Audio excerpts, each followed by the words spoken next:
Dans un marché aussi saturé que celui de l'immobilier, l'un des moyens les plus puissants pour qu'on vous remarque, c'est votre image visuelle.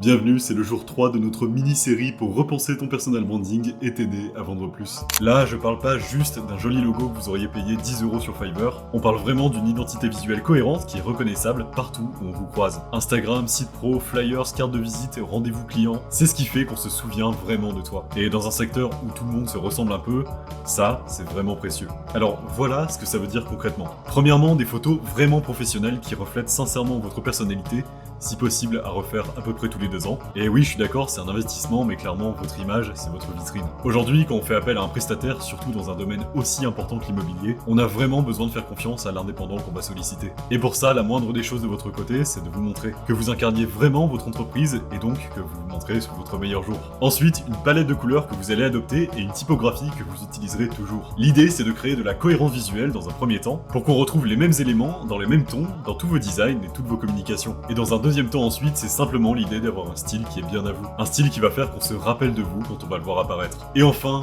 bien sûr, un joli logo. Mais vraiment par contre, faites simple, faites vraiment en sorte que ce soit lisible et mémorable, inutile de surcharger. Ce logo, vous allez le mettre un peu partout, alors c'est inutile que lui-même il représente un surplus d'informations inutiles.